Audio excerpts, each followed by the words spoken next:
நம்முடைய தாய் தந்தையாகிய கடவுளாலும் நம் ஆண்டவர் இயேசு கிறிஸ்துவினாலும் நம் அனைவருக்கும் அருளும் அமைதியும் உண்டாயிருப்பனவாக. ஆமேன். கண்களை மூடி ஆண்டவரை நோக்கி வேண்டிக் கொள்வோம். அனைத்து ஆசீர்வாதங்களுக்கும் நல்லிவருக்கும் ஊற்றும் காரணமாக இருக்கிற அன்பின் நல்ல ஆண்டவரே, இந்த அருமையான நாளுக்காக நன்றி படைக்கிறோம். இந்த வாரத்தின் முதல் நாளிலே உம்முடைய திருமுன்னிலே வந்து உம்மை தொழுது கொள்ள ஆண்டவர்களுக்கு கொடுத்திருக்கிற புதிய ஆசீர்வாதங்களுக்காக, புதிய அருளுக்காக, ஆற்றலுக்காக நன்றி படைக்கிறோம். இப்பொழுதும் இந்த திருச்சபை ஆண்டினுடைய கடைசி நாட்களிலே இருக்கிறோம். உம்முடைய நீதி தீர்ப்பினுடைய செயல்பாட்டிலே நாங்கள் பங்கேற்கவும், அதை நாங்கள் உமக்கு உகந்த வழியிலே ஆண்டவரே உம்முடைய தீர்ப்பை பெற்றுக்கொள்ளத்தக்கதாக உம்முடைய வார்த்தையை கடைபிடிக்கவும், கடந்த காலங்களிலே எங்களுக்கு கற்பித்து வந்த பாதைகளை எல்லாம் நினைவு கூர்ந்து உமக்கு முன்பாக தாழ்மையோடும் துணிவோடும் நிற்க ஆண்டவர்களுக்கு அருள் செய்வீராக. இப்பொழுது நீர் பேசும், நாங்கள் கேட்கிறோம். இயேசுவின் வழியை வேண்டுதல் செய்கிறோம், அன்பின் நல்ல கடவுளே. ஆமேன். திருத்துவ திருநாளுக்கு பின்வரும் 25ஆம் ஞாயிறு என்று சொல்லப்படுகின்ற இந்த நாளிலே படித்து சிந்திக்கும்படியாக முன்குறிக்கப்பட்டுள்ள நற்செய்தி பகுதி தூய மத்தேயு எழுதிய நற்செய்தி நூல் 25ஆம் பிரிவு திருவசனங்கள் 31 தொடங்கி 46 வரை அடங்கிய பகுதியை படிக்க அனைவரும் எழுந்து நின்று கவனமாய் கேட்போம்.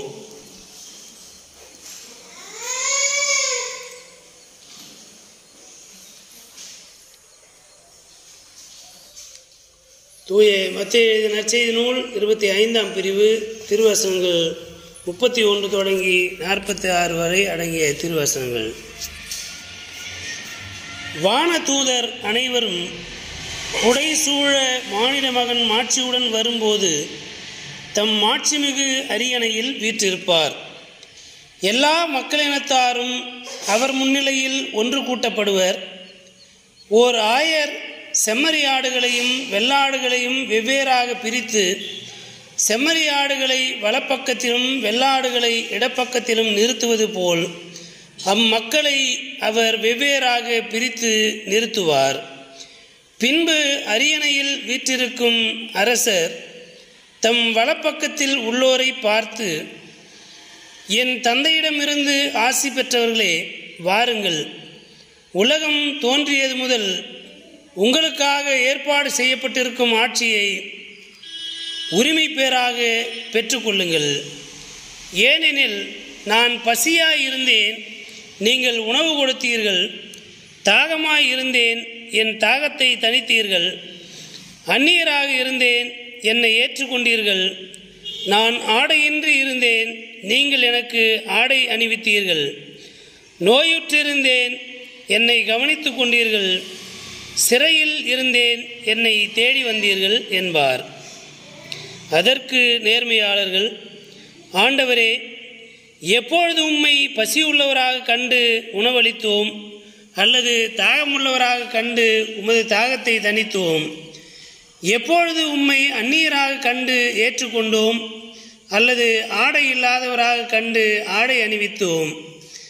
எப்பொழுது நோயுற்றவராக அல்லது சிறையில் இருக்க கண்டு உம்மை தேடி வந்தோம் என்று கேட்பார்கள். அதற்கு அரசர், மிகச் சிறியோராகிய என் சகோதரர் சகோதரிகளில் ஒருவருக்கு நீங்கள் செய்ததையெல்லாம் எனக்கே செய்தீர்கள் என உறுதியாக உங்களுக்கு சொல்லுகிறேன் என பதிலளிப்பார். பின்பு இடப்பக்கத்தில் உள்ளோரை பார்த்து, சபிக்கப்பட்டவர்களே, என்னிடமிருந்து அகன்று போங்கள், அலகைக்கும் அதன் தூதருக்கும் ஏற்பாடு செய்யப்பட்டிருக்கிற என்றும் அணையாத நெருப்புக்குள் செல்லுங்கள். ஏனெனில் நான் பசியாயிருந்தேன், நீங்கள் எனக்கு உணவு கொடுக்கவில்லை. தாகமாயிருந்தேன், என் தாகத்தை தணிக்கவில்லை. நான் அந்நியனாயிருந்தேன், நீங்கள் என்னை ஏற்றுக்கொள்ளவில்லை. ஆடையின்றி இருந்தேன், நீங்கள் எனக்கு ஆடை அளிக்கவில்லை. நோயுற்றிருந்தேன், சிறையில் இருந்தேன், என்னை கவனித்து கொள்ளவில்லை என்பார். அதற்கு அவர்கள், ஆண்டவரே, எப்பொழுது நீர் பசியாகவோ தாகமாகவோ அந்நிய எளியராகவோ ஆடையின்றியோ நோயுற்றோ சிறையிலோ இருக்க கண்டு உமக்கு தொண்டு செய்யாதிருந்தோம் என கேட்பார்கள். அப்பொழுது அவர், மிகச் சிறியோராகிய இவர்களுள் ஒருவருக்கு நீங்கள் எதையெல்லாம் செய்யவில்லையோ அதை எனக்கும் செய்யவில்லை என உறுதியாக உங்களுக்கு சொல்லுகிறேன் என பதிலளிப்பார். இவர்கள் முடிவில்லா தண்டனை அடையவும் நேர்மையாளர்கள் நிலைவாழ்வு பெறவும் செல்வார்கள் என்பவைகளே. வேதத்துக்காக தோத்திரம் உமக்குண்டாவதாக.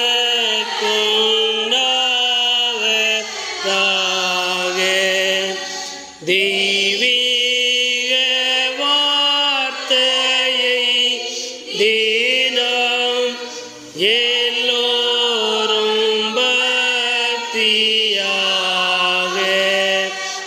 ஆராய்ந்து பார்த்து சேவித்து கைக்கொள்ளவே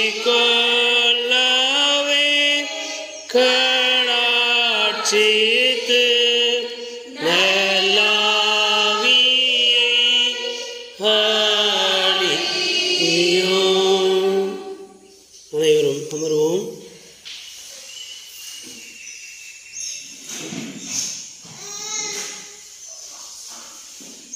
தண்ணி வேணும்.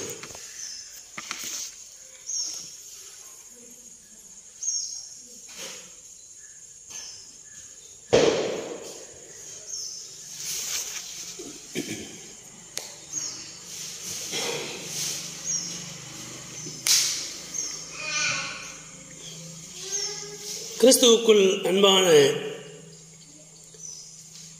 இறைமக்களே, உங்கள் அனைவரையும் மூவர் கடவுளின் திருப்பெயராலே வாழ்த்துகின்றேன். திருச்சபையினுடைய ஆண்டு இறுதி நாட்கள். இந்த நாள் நியாய தீர்ப்பு ஞாயிறாக இருக்கிறது. அடுத்த வாரம் மறுரூப திருநாள்.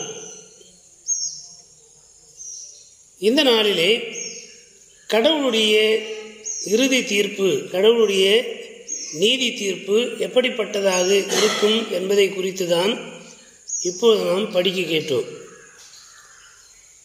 பொதுவாகவே ஆன்மீக வாழ்விலே இருக்கிறவர்கள் கடவுள் அன்பாயிருக்கிறார், கடவுள் அன்பானவர், அன்பு என்றால் கடவுள், கடவுள் என்றால் அன்பு என்ற நிலையிலே God is love, love is God என்று கடவுள் நம்பிக்கை உள்ளவர்கள் காட் இஸ் லவ் என்று சொல்வார்கள். கடவுள் நம்பிக்கை இல்லாதவர்கள் அன்புதான் கடவுள் என்பார்கள்.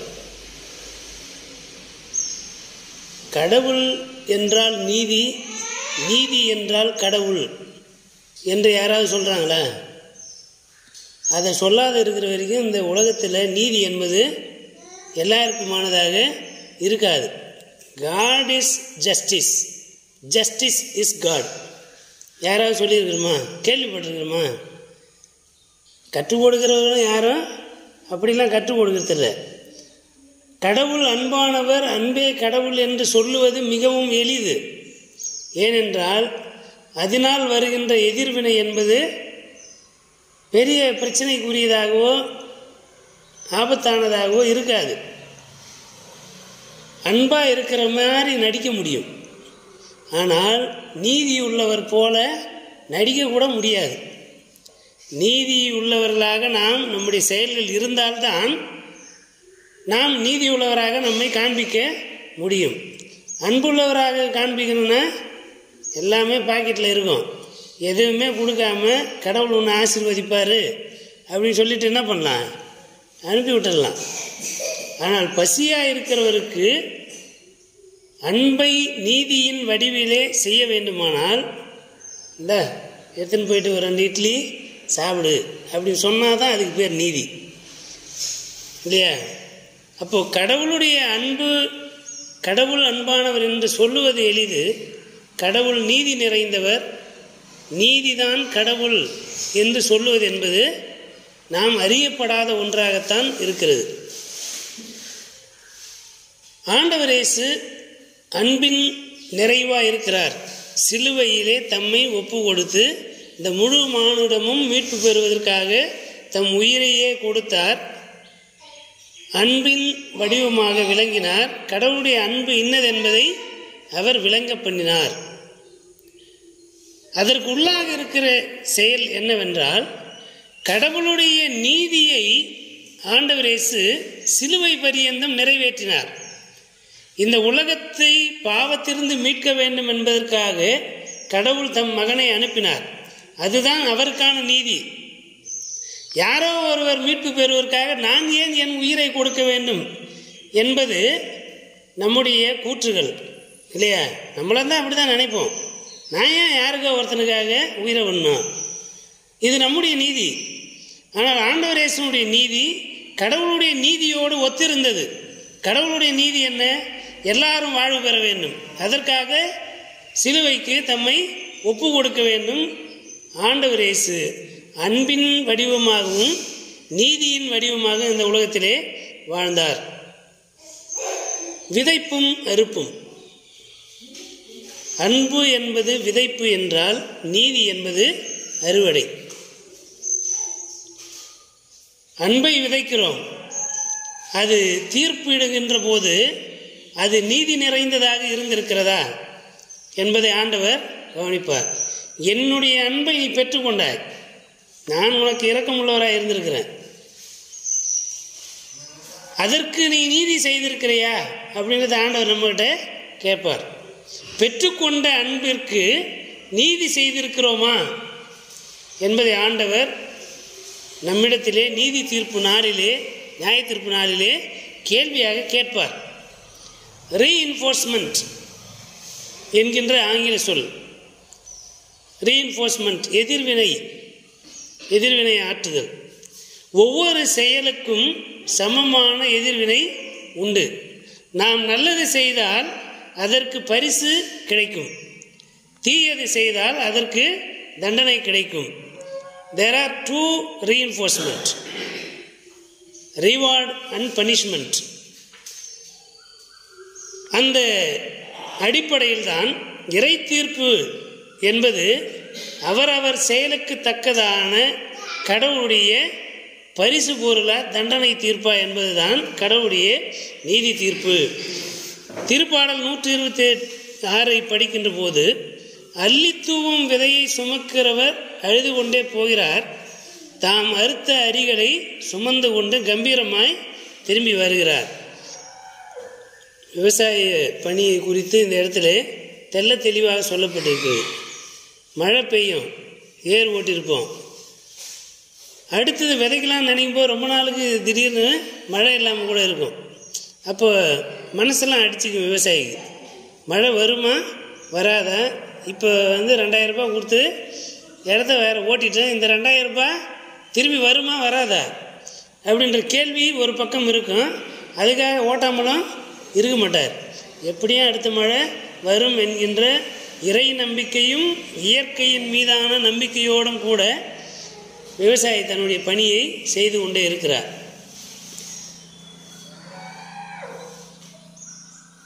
Unrest until the harvest. ஒரு விவசாயி அறுவடை செய்து முடிக்கிற வரைக்கும் அவர் ஓய்வு எடுக்கவே மாட்டார். ஒரு போர் வீரன் போர்க்களத்திற்குள்ளே சென்று விட்டால் வெற்றி பெறும் வரைக்கும் ஓய்வு எடுக்கவே கூடாது. ஓய்வு எடுத்தால் என்ன ஆகும்? நாம் நினையாத நேரத்திலே எதிரி நம்ம கழுத்தை சீவிட்டு போயிடுவான். அப்போது ஒரு போர் வீரன் போர்க்களத்திலே வெற்றி பெறும் வரை போராடி கொண்டு தான் இருக்க வேண்டும், போரிட்டு கொண்டு தான் இருக்க வேண்டும். ஒரு விவசாயி அறுவடை செய்யும் விதைக்கிற நாள் முதற்கொண்டு, விதைப்பதற்கு நிலத்தை பக்குவப்படுத்துகின்ற நாள் முதற்கொண்டு, அறுவடை செய்து அதை எடுத்து கொண்டு வர வரைக்கும் அவருக்கு நிம்மதியான தூக்கம் இருக்காது. நம்மளாம் தூக்கம் இல்லை, தூக்கம் பெரிய பிரச்சனையாக பேசின்னு இருப்போம். நம்ம ஏதாவது தப்பு பண்ணிவிட்டு என்ன நடக்குமோன்னு பயந்துக்கிட்டு என்ன பண்ணியிருப்போம், தூக்கம் இல்லாத இருப்போம். யாருக்கோ எதிராக செய்த பாவம், யாருக்கோ எதிராக செய்த துரோகம் திரும்பி என்ன பண்ணுவானோ, தூங்குகிற நேரத்தில் எதாவது பண்ணிடுவானோ, இல்லை தனியாக போகும்போது ஏதாச்சும் செஞ்சிருவாங்களோ அப்படின்னு நினைக்கிற அந்த பயத்தோடு தான் நம்ம இருப்போம். ஆனால் வாழ்வுக்கான பணியை செய்துவிட்டு அதில் வெற்றி பெற வேண்டும் என்பதற்காக உறங்காமல் விழித்து கொண்டிருக்கின்ற நபர்தான் விவசாயி. அப்போது பாவம் செய்துவிட்டு தண்டனை தீர்ப்பு வந்துவிடுமோ என்று எண்ணுகின்றது அல்ல. பாவம் செய்யாமலே நாம் கடவுளுடைய வார்த்தையிலே நம்முடைய விசுவாச வாழ்வை அடித்தளமிட்டு வாழ்கிற போது நாம் உண்மையாகவே நிம்மதியாக இருக்கலாம். இப்போ கடவுளுடைய தீர்ப்பு நேர்மையானதாக இருக்க வேண்டுமானால் நம்முடைய வாழ்வு நேர்மையானதாக இருக்க வேண்டும். இப்போ விசுவாசி ஒரு விவசாயி தன்னுடைய விவசாய பணியிலே மும்முரமாக கண்ணும் கருத்துமாய் இருந்து ஒவ்வொரு பணியையும் அதனதின் காலத்திலே செய்து நிறைவேற்றி, விதைக்கிற நேரத்தில் விதைக்கணும், எரு போட வேண்டிய நேரத்தில் எரு போடணும், உரம் போட வேண்டிய நேரத்தில் உரம் போடணும், களை கொல்லி அடிக்க வேண்டிய நேரத்தில் அடிக்கணும், தண்ணீர் பாய்ச்ச வேண்டிய நேரத்தில் தண்ணீர் பாய்ச்சணும். இது எல்லாவற்றையும் செய்கின்ற போது தான் அறுவடை எதிர்பார்க்கிற அளவுக்கு இருக்கும் என்ற நம்பிக்கையோடு இருக்க முடியும். விதைச்சிட்டு எதையுமே செய்யாமல் வந்த வரைக்கும் லாபம்னாக்கா நஷ்டம்தான் வரும், இழப்பு தான். ஒரு முறை ஏற்பட்டால் பரவாயில்ல, திரும்ப திரும்ப ஏற்படுமானால் கடன் சுமையாகும். கடன் சுமை எங்கே கொண்டு போய் நிறுத்தான்? இறப்பில் போய் தற்கொலை பண்ணிக்கிற நிலைமையில் கொண்டு போய் விட்டுரும். நாம் ஒவ்வொரு முறை பாவம் செய்கிற போதும் நாம் மனதிலே கொள்ள வேண்டிய செய்தி என்னென்னா, நான் தற்கொலை செய்து கொண்டிருக்கிறேன், தற்கொலைக்கு நேராக ஓடிக்கொண்டிருக்கிறேன். ஏன்னா கடவுளுக்கு எதிரான செயல்களை செய்கின்ற போதெல்லாம் நான் ஆக்கினை தீர்ப்புக்கு போகிறேன் என்பதை தெரிந்தே செய்கிறோம். அந்த உணர்வு நமக்கு இருக்குமானால் திரும்ப திரும்ப பாவத்தை செய்ய மாட்டோம். அப்போ கடவுளுடைய தீர்ப்பு நாளிலே நாம் நீதிமான்களாய் நிற்பதற்கு என்ன செய்ய வேண்டும் என்றால், நாம் கடவுளுடைய வார்த்தையிலே நிலை நிற்க வேண்டும். இன்னைக்கு படிக்க கேட்ட திருமறை பாடம் உபாகமும் 6ஆம் அதிகாரம் 1 முதல் 9 வசனங்கள், 1 சாமுவேல் 3ஆம் அதிகாரத்திலே ஏலியினுடைய பிள்ளைகளை குறித்து சொல்லப்படுகின்ற தீர்ப்பு ரெண்டுமே ஒப்பிட்டு பார்க்கலாம். கடவுளுடைய வார்த்தைக்கு நாம் கீழ்ப்படிந்து நடந்தோமானால் நாம் கடவுளின் பிள்ளைகளாயிருப்போம். கடவுளுடைய ஆசீர்வாதம் தலைமுறை தோறும் இருக்கும். 1000 தலைமுறை மட்டும் நம்மை ஆண்டவர் ஆசீர்வதிக்கிறவராக இருப்பார். நாம் தவறு செய்வோமானால் நம்முடைய ஆத்துமாவுக்கு மாத்திரமல்ல, நம்முடைய பிள்ளைகளுக்கும் நம்முடைய சந்ததிக்கும் எதிராக மீறுதலையும் பாவங்களையும் குற்றங்களையும் செய்கின்ற மக்களாக இருக்கிறோம். என் பிள்ளைக்கு எதிராக தண்டனை தீர்ப்பு நான் என்ன பண்ணுறேன், எழுதி வைத்து கொண்டிருக்கிறேன். எந்த தகப்பனும் எந்த தாயும் நாளைக்கு என் பிள்ளை என்னை கவனிப்பான், கவனிக்க மாட்டான், அடிப்பான், அடிக்க மாட்டான், துன்புறுத்துவான், அதெல்லாம் கவலைப்படுறதே கிடையாது. இன்றைக்கு அந்த குழந்தைக்கு நான் தாயாக தகப்பனாக இருக்கிறேன் என்ற உணர்வோடு அந்த குழந்தையை பராமரிக்கிறோம் இல்லையா? அந்த குழந்தை நமக்கு என்ன திருப்பி செய்ய போகுதுன்ற பிரதிபலனை பற்றி அதை வளர்க்கிற போது எந்த பெற்றோரும் யோசிப்பது கிடையாது. அப்படி யோசிக்கிறவர்கள் பெற்றோராக இருக்கவே முடியாது. ஒரு வார்டன் சம்பளத்துக்காக விடுதியில் இருக்க முடியும். ஆனால் பெற்றோர் சம்பளம் கொடுத்தா தான் நான் இந்த பிள்ளைக்கு பராமரிப்பு செய்வேன் அப்படின்னு எந்த பெற்றோரும் சொல்ல முடியாது. உயிரை கொடுத்து பெற்றோர்கள் பிள்ளைகளை காக்கிறார்கள். அப்போது ஒரு பெற்றோராக என் பிள்ளைகளுக்கு நான் செய்ய வேண்டிய முதல் பணி என்னென்னா, நான் என்னை கடவுளுடைய வார்த்தையிலே நிலைநிறுத்தி கொள்ள வேண்டும். அது என்னுடைய ஆத்மாவையும் என்னுடைய பிள்ளைகளையும் என்னுடைய தலைமுறைகளையும் அது பாதுகாக்கிறதாக இருக்கிறது. ஆகவே கடவுளுடைய வார்த்தையிலே நாம் நிலை நின்றோமானால், நிலைத்திருப்போமானால், நம்முடைய வாழ்வு நம்முடைய பணி எல்லாமே கடவுளுடைய வார்த்தையை அடித்தளமாக கொண்டிருக்குமானால் நமக்கு கடவுளுடைய தீர்ப்பு நாளிலே வாழ்வு, நிலை வாழ்வு என்பது பரிசு பொருளாக கிடைக்கும். 1000 தலைமுறை மட்டும் ஆசீர்வதிக்கிறது என்றால் முடிவில்லாத வாழ்வு என்பது அதனுடைய பொருள். கடவுளுடைய ஆசீர்வாதத்துக்கு முடிவே கிடையாது. நாம் பாவம் செய்வோமானால் நாமும் அழிந்து நம்முடைய தலைமுறையும் அழிந்து நம்முடைய பேர் சொல்லுகிறதற்கு ஆளே இல்லாமல் போயிடும். அப்போ நம்முடைய வாழ்வு எப்படிப்பட்டதாக இருக்க வேண்டும் என்பதை கடவுளுடைய வார்த்தையை நாம் கடைபிடிப்பதில் தான் இருக்கிறது. இன்று நான் உங்களுக்கு கட்டளை எடுக்கிற என்னுடைய கட்டளைகளையும் கற்பனைகளையும் நியமங்களையும் நீங்கள் கடைபிடித்து நடந்தால் உங்களை 1000 தலைமுறை மட்டும் ஆசீர்வதிப்பேன். இல்லாவிட்டால் 3ஆம் 4ஆம் தலைமுறை மட்டும் என் வசனத்துக்கு கீழ்ப்படியாமல் போனது நிமித்தம் நான் உங்களை 3ஆம் 4ஆம் தலைமுறை மட்டும் விசாரிக்கிறவராக இருக்கிறேன். அதையே தாங்க முடியாது. ஆண்டவருடைய ஆசீர்வாதம் 1000 தலைமுறைக்கு தாங்கும். ஆனால் கடவுள் தண்டனை தீர்ப்பு வழங்கினால் அது 4 தலைமுறைக்கே தாங்காது. நம்மளால் அதை சகித்து கொள்ள முடியாது என்பதைத்தான் இந்த வசனம் உணர்த்துகிறது. ஆகவே கடவுளுடைய வார்த்தையின் மீது நாம் நம்முடைய வாழ்வை ஊன்ற கட்டப்பட்ட மக்களாக வாழ வேண்டும். ரெஸ்ட்ன்ற வார்த்தை இருக்கு இல்லையா? ரெஸ்ட்னா என்ன? ஓய்வு. அப்படிதான், ஓய்வு எடுத்தல். Rest on word of God அப்படின்னா என்ன? Rest on word. வேர்டுனா கடவுளுடைய வார்த்தை. ரெஸ்ட் ஆன் வேர்டுனா நாம் வேலை செய்தாலும் நாம் ஓய்ந்திருந்தாலும் அது கடவுளுடைய வார்த்தையை சார்ந்ததாக இருக்க வேண்டும். ரெஸ்ட்னா இன்னொரு அர்த்தம் சார்ந்து கொள்ளுதல் இல்லையா? சாய்ந்து கொள்ளுதல், சார்ந்து கொள்ளுதல். அப்போது கடவுளுடைய வார்த்தையிலே நாம், அவர் அருளுகின்ற ஆசீர்வாதத்திலே நாம் இளைப்பாறுகின்ற மக்களாக இருக்க வேண்டுமானால் அதை நாம் கடைபிடிக்க வேண்டும். நாம் கடவுளுடைய வார்த்தையிலே நிலைத்திருக்கின்ற போது அதுதான் நமக்கு இளைப்பாறுதல், அதுதான் நமக்கு சுகம், அதுதான் நமக்கு ஆசீர்வாதம். அப்படிப்பட்ட வாழ்வதற்கு நாம் அழைக்கப்படுகின்றோம். எபிரேயர் 4ஆம் பிரிவு 9-13 வசனங்கள் இறை தீர்ப்பு எப்படிப்பட்டதாக இருக்கும் என்பதை குறித்து அங்கே பார்க்கிறோம். கடவுளுடைய தீர்ப்பு என்பது எல்லாருக்குமானது. அது நிலை வாழ்வா அல்லது நிலையான தண்டனையா? உயிர்த்தெழுதல் என்பது எல்லாருக்கும் உண்டு. அந்த உயிர்த்தெழுதலுக்கு பிறகு என்ன நடக்கும் அப்படின்னா, நன்மை செய்தவர்கள் நிலை வாழ்வை பெற்றுக்கொள்வார்கள், தீமை செய்தவர்கள், பாவம் செய்தவர்கள் என்றென்றைக்குமான தண்டனை தீர்ப்புக்குள்ளே செல்வார்கள். 2 இடத்துலையுமே அதுக்கப்புறம் இறப்பு கிடையாது. ஒரு பக்கம் மகிழ்ச்சியிலே வாழ்ந்திருத்தல், ஒரு பக்கம் துன்பத்திலேயே வாழ்ந்து கொண்டிருத்தல். இந்த உலக வாழ்க்கையில் சில நேரங்களில் சில இன்பங்கள், இந்த உலகத்தின் சிற்றின்பங்கள் இருக்கு இல்லையா, சில நேரங்களில் அது மகிழ்ச்சியாக இருக்கும், சில நேரத்தில் அது கடினமாக இருக்கும், நமக்கு வியாதியையும் துன்பத்தையும் கொண்டு வரும். வாரம் பூரா பாவம் செஞ்சுட்டு கோயிலுக்கு வர அன்றைக்கி குற்ற உணர்ச்சி இருக்கும்போது அதனாலே பல பேர் கோயிலுக்கு வர்றதில்லை. நான் இந்த வாரம் ஃபுல்லாக இவ்வளோ பாவம் செஞ்சுக்கிறேன், இந்த தப்பு பண்ணிக்கிறேன், கடவுளுடைய சந்நிதிக்கு போகிறதுக்கு நான் தகுதி இல்லாதவன்னு சொல்லிக்கிட்டே பல பேர் கோயிலுக்கு வராமல் இருப்பாங்க. கோயிலுக்கு வந்தால் தானே அங்கேருந்து திரும்பி சரியாக முடியும்.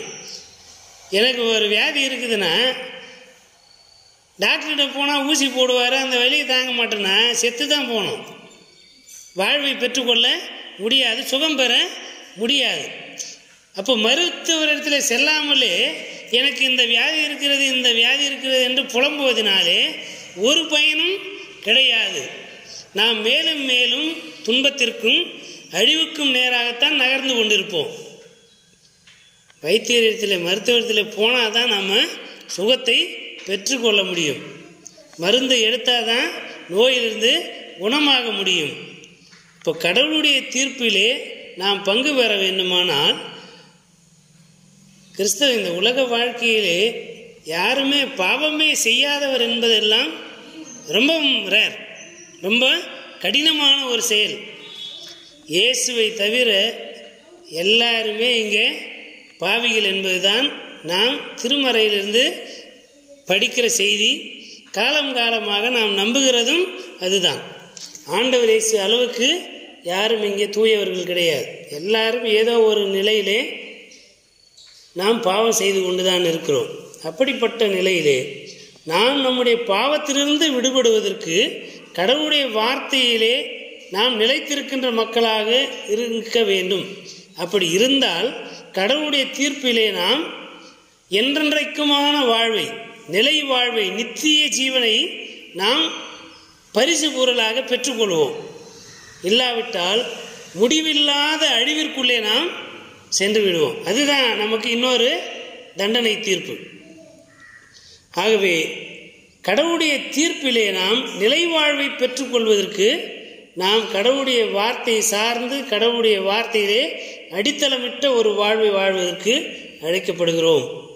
இந்த சிந்தனைகளை எல்லாம் ஒன்று திரட்டி மத்தேயு நற்செய்தி நூல் 25ஆம் பிரிவு 31 முதல் 46 வசனங்களை நாம் படித்து பார்த்தோம்னா 2 விதமான மக்கள்.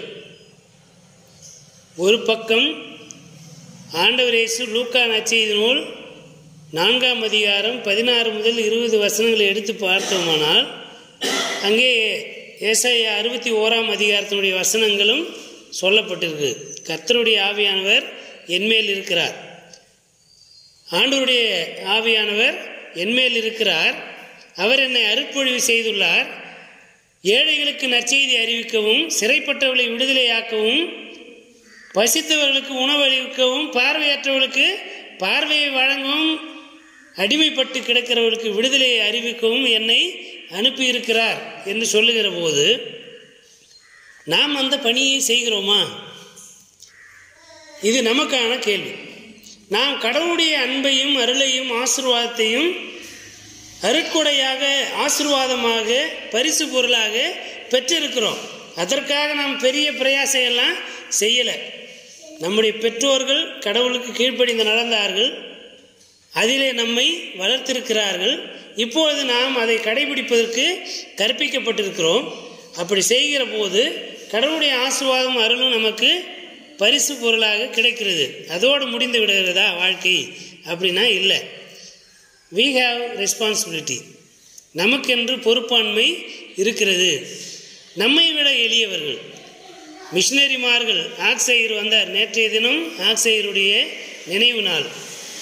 எங்கேயோ ஒரு நாட்டில் பிறந்து கண்காணாத தேசத்தில் பிறந்து தன்னுடைய பெற்றோரையும் குடும்பத்தையும் இனத்தாரையும் விட்டுவிட்டு இந்த தமிழ் மண்ணிலே வந்து இங்கே சாதி மறுப்பு, சாதி இல்லாத ஜாதி மறுப்பு திருச்சபையை உருவாக்கி சமூகத்திலே ஜாதியினாலே ஒடுக்கப்பட்டிருக்கின்ற அடித்தட்டு மக்களை, தாழ்த்தப்பட்ட மக்களை வாழ்வு பெற செய்வதற்காக தன்னை ஒப்பு கொடுத்து இந்த மண்ணிலே பணி செய்தார். அவரால் தான் நாம் வாழ்ந்து கொண்டிருக்கிறோம். இன்றைக்கி பல பேருக்கு ஆற்காடு லூத்தரன் திருச்சபையில் இருக்கிறவங்களுக்கு ஆக்சையர்னா யாருன்னு கூட முழுசாக தெரியாது. நாம் புசிக்கின்ற கனி யாரால் விதைக்கப்பட்டது என்ற தேடலே இல்லாமலே அந்த கனியை நாம் சாப்பிட்டு கொண்டே இருப்போம். இங்கே இருக்கிற யார் யாருக்கும் நம்ம வணக்கம் போடுறோம். ஆனால் ஆக்சையரை நினைவு கூர்ந்து அவருக்கு ஒரு வீர வணக்கம் சொல்லுவதற்கு இங்கே யாருக்கும் தெரியலை. அதற்கு காரணம் இந்த இடத்துல இருக்கிறவங்க யாருமே சரியாக தலைமுறை என்ன பண்ணல, போதிக்கலை. 2008ஆம் வருஷத்துக்கு பிறகு தான் ஆக்சையர் என்ற பேரே சபையில் அதிகமாக பேசப்பட்டது. அது வரைக்கும் மேல்பட்டாம்பாக்கத்தில் அவருடைய கல்லறை அந்த கோயிலில் இருக்குது. அங்கே போகிறவங்க யாராவது தெரிந்து கொள்வார்களே தவிர பல தலைமுறைக்கு ஆக்சையருடைய வாழ்வு என்ன, அவருடைய கமிட்மெண்ட் ஒப்படைப்பு என்ன என்பதே தெரியாது. நாம் யாராலே இங்கே ஏஎல்சி உறுப்பினராக இருக்கிறோம், வாத்தியாராக இருக்கிறோம், டீச்சராக இருக்கிறோம், ஐயராக இருக்கிறோன்னே தெரியாமலே இந்த சபையில் சம்பளம் வாங்கின்னு இருக்கிறோம். இப்படிப்பட்ட நிலையிலே நாம் நம்முடைய பூர்வ நாட்களை திரும்பி பார்த்து அவற்றையெல்லாம் நினைவு கூறுகின்ற போதுதான் நாம் எப்படி வாழ வேண்டும் என்பது நமக்கு தெரியும். இந்த திருச்சபை என்பது சாதி மறுப்பு திருச்சபை. எல்லாரும் இங்கே சமம்,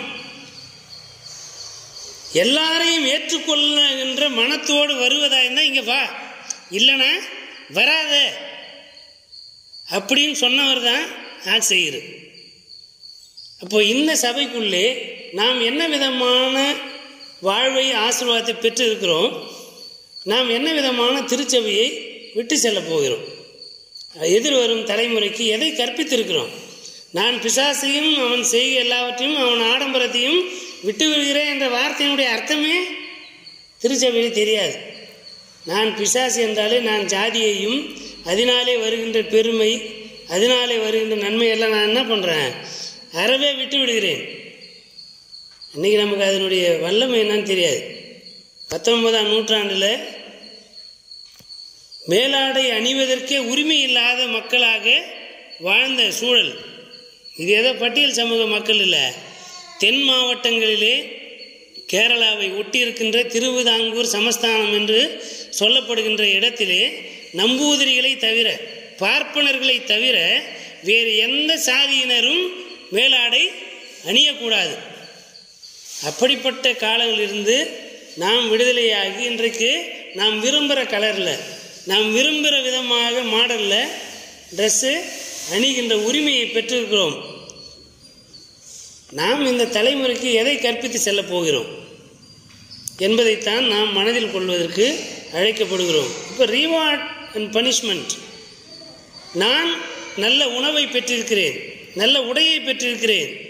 நான் துன்பத்தில் இருக்கின்ற போதெல்லாம் போதகர்களும் ஆசிரியரும் தலைமை ஆசிரியரும் வந்து விசாரித்து, இன்றைக்கி இருக்கிற சூழல் இல்லை, நம்முடைய முந்தைய தலைமுறை ஹெட்மாஸ்டரோ அல்லது ஐயரோ அந்த கிராமத்தில் தங்கியிருப்பார். நானே ஒரு குற்றவாளி தான் வச்சுக்கிறேன். அப்போது போதகர்களும் ஊழியர்களும் ஆசிரியர்களும் தலைமை ஆசிரியர்களும் அவர்கள் பணி விதிக்கப்பட்ட கிராமத்திலே தங்கி அவர்கள் அங்கே கிறிஸ்துவுக்கு சாட்சிகளாக இருந்தார்கள். ஒரு வேளை சாப்பாடு திடீர்னு அங்கே வந்து ஒரு ஹெட்மாஸ்டர் வீட்டில் இல்லை ஐயர் வீட்டாண்ட ஒரு அடித்தட்டு நபர் வருகிறாங்கன்னா பசியாக இருக்கலாம், உடை இல்லாமல் இருக்கலாம், இல்லை பிள்ளைங்களுக்கு ஏதோ ஒன்று படிப்பு செலவு ஏதோ ஒன்று தேவை இருக்கலாம். ஆனால் நம்ம என்ன பண்ணுறோன்னா, நான் எப்படி வாழுறேன், நான் எவ்வளோ ஆசீர்வாதமாக இருக்கிறேன் அப்படின்றது என்னுடைய விசுவாசிகளுக்கு தெரியாத மாதிரி ஒரு வாழ்கின்ற வாழ்வைத்தான் வாழ்ந்து கொண்டு இருக்கிறோம். அப்படிப்பட்ட நிலையிலே அப்போது எனக்கு உணவு கிடைத்திருக்கிறது, எனக்கு நல்ல உடை இருக்கிறது, நல்ல வாழ்விடம் இருக்கிறது, நல்ல வீடு இருக்குது, நல்ல வசதி இருக்கிறது, எல்லாமே இருக்கிறது. அதை வச்சுக்கிட்டு நாம் மற்றவங்களுக்கு என்ன செய்தோம்?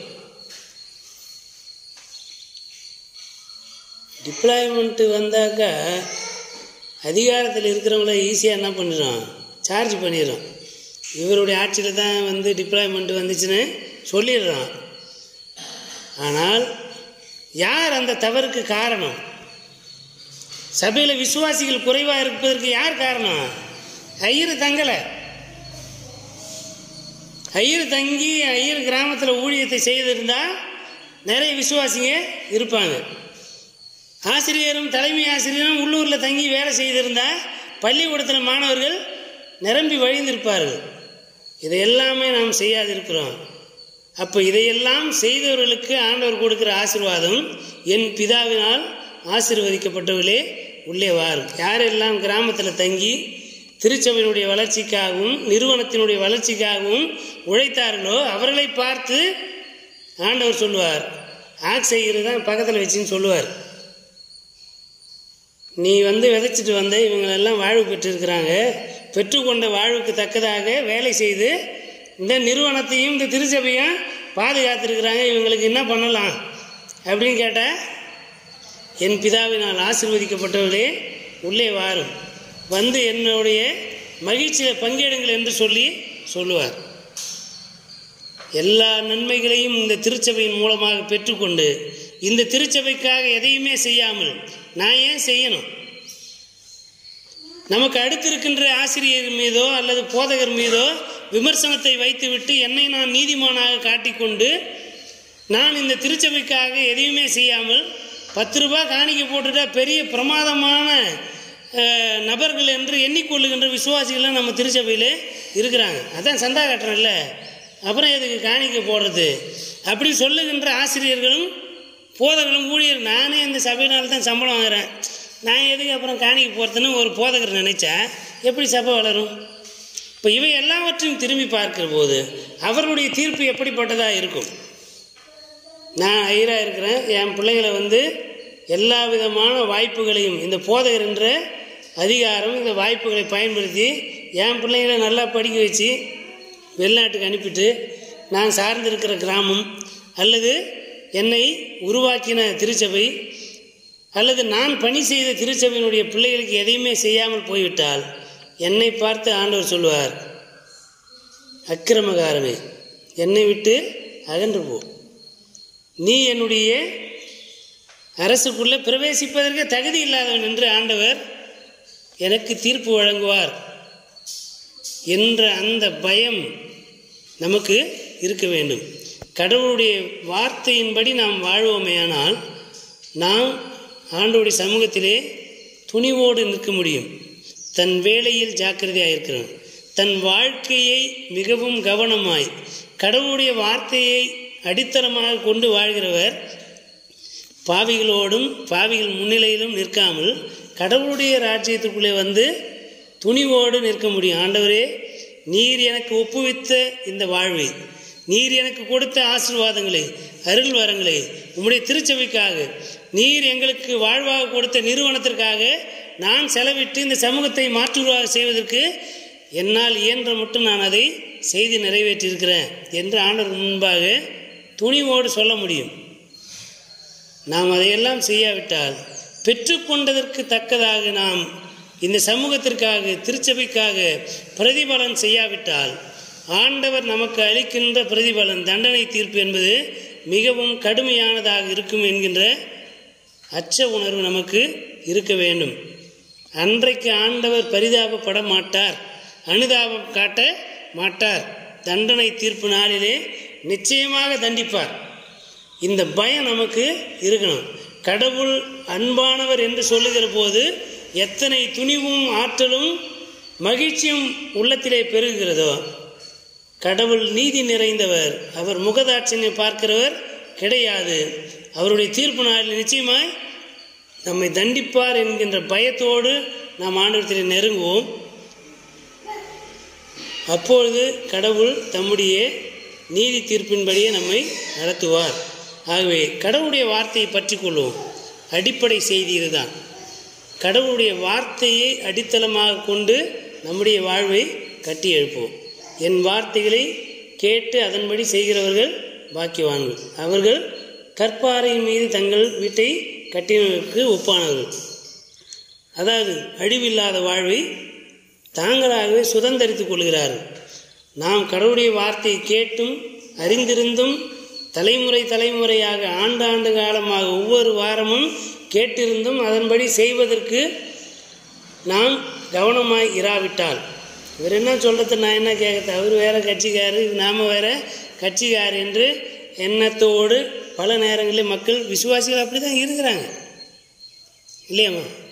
அப்படிப்பட்ட மனநிலையோடு நாம் இருப்போமானால் நாம் தண்டனை தீர்ப்புக்கு நம்மையே நாம் உட்படுத்தி கொள்கிறோம். யாராக இருந்தால், நானாகவே இருந்தால் எல்லாருக்கும் அதுதான் பொது விதி.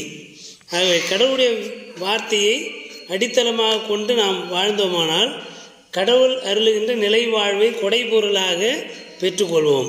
கடவுளுடைய வார்த்தையை கேட்க தவறி அல்லது கேட்டும் அதன்படி நடக்க தவறி படித்தும் அதன்படி வாழ தவறி நாம் துணிகரமாக இந்த உலகத்தின் இச்சைகளுக்கும் ஆசைகளுக்கும் இடம் கொடுத்து சக மனிதரை குறித்த கரிசனையற்ற மனிதர்களாக நாம் வாழ்வோமானால் நிச்சயமாக தண்டனை தீர்ப்புக்கு ஆளாவோம்.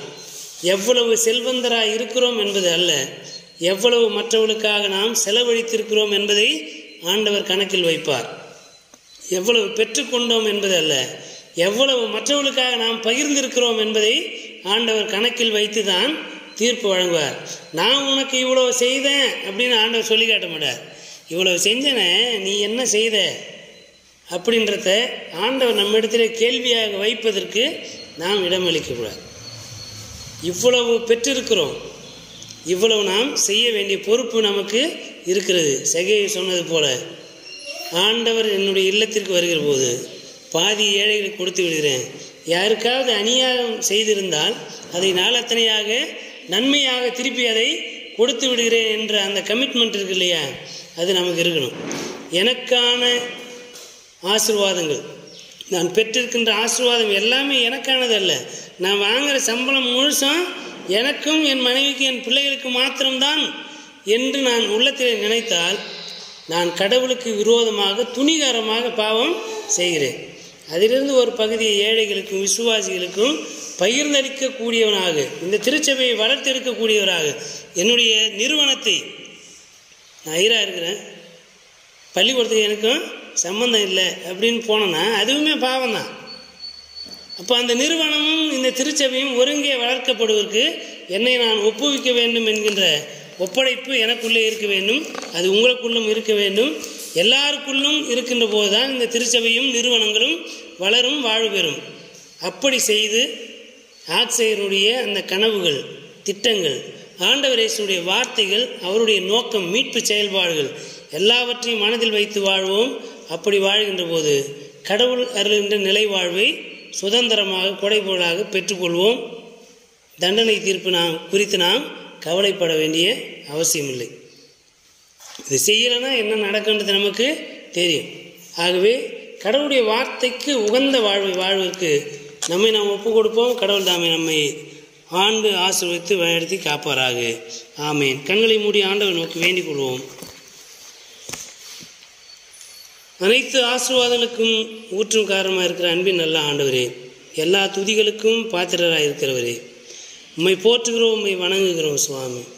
இந்த நாளிலும் இந்த திருச்சபையினுடைய ஆண்டு இறுதி நாட்களிலே இருக்கின்ற போது கிறிஸ்துவனுடைய புதிய வருகையை நாங்கள் எதிர்நோக்கி இருக்கின்ற மக்களாக, அதற்கு எங்களை ஆயத்தப்படுத்துகின்ற மக்களாக இருக்கும்படிக்கு கடந்த காலங்களில் பெற்றுக்கொண்ட நன்மைகள், ஆசீர்வாதங்களை முன்னிட்டு நாங்கள் உமக்கு தீர்ப்பு நாளிலே கணக்கு ஒப்புவிக்கின்ற பொறுப்பு எங்களுக்கு இருக்கிறது என்பதை உணர்ந்து கொள்ள இப்பொழுது எங்களுக்கு நீர் கற்பித்திருக்கிறீர் சுவாமி. உம்மிடத்திலிருந்து பெற்றுக்கொண்ட ஆசீர்வாதங்களுக்கு தக்கதாக சிறைப்பட்டவர்களையும், ஏழைகளையும், திக்கற்றவர்களையும், அனாதைகளையும், கைம்பெண்களையும் நலம் விசாரித்து அவருடைய வாழ்வை முன்னேற்றுவதற்கான பணியை செய்வதன் வழியாக உம்முடைய பார்வையிலே நாங்கள் நேர்மையானவர்கள் என்று ஆண்டவரே நிற்கத்தக்கதாக உம்முடைய அருட்கொடைகளால் எங்களை நிறைத்தள்ளும் சுவாமி. பெற்றுக்கொண்ட அருட்கொடைகளை மற்றவர்களுக்கு பகிர்ந்தளிக்கக்கூடிய திறந்த உள்ளமும் பரந்த மனமும் இருக்கத்தக்கதாக உம்முடைய வார்த்தைகளால் எங்களுடைய உள்ளத்தை நிறைத்து கொள்ள ஆண்டவர் எங்களுக்கு இப்பொழுது உணர்த்தி இருக்கிறீர். இதிலே நாங்கள் நிலை நிற்க உம்முடைய தூயாவின் அருட்கொடைகளையும் வரங்களையும் தந்தருள்வீராக. எல்லாவற்றையும் உம்முடைய திருக்கரத்துக்கு ஒப்புகிறோம். துதி கனம் மாட்சிமை யாவற்றையும் ஒருவருக்கே செலுத்துகிறோம். எங்கள் ஆண்டவர் மீட்பெருமாகிய இயேசு கிறிஸ்துவின் வழியாய் வேண்டுதல் செய்கிறோம். அன்பு நிறைந்த நல்ல கடவுளே, ஆமேன். அனைத்து ஆற்று நிறைந்த நம்முடைய தாயும் தந்தையுமாகிய கடவுளுடைய அன்பும், நம்முடைய ஆண்டவர் மீட்பெருமாகிய இயேசு கிறிஸ்துவினுடைய அருளும் அமைதியும், தூய ஆவியானுடைய வல்லமையுள்ள பாதுகாப்பும் பராமரிப்பும், மாறாத நித்திய உடன்படிக்கையும் உறவும் ஐக்கியமும் வாழ்த்திடும் இன்றும் என்றும் எல்லா காலங்களும் அனைவரிலும் நீடித்து நிலைத்திருந்து வழிநடத்தி காப்பனவாக. ஆமேன்.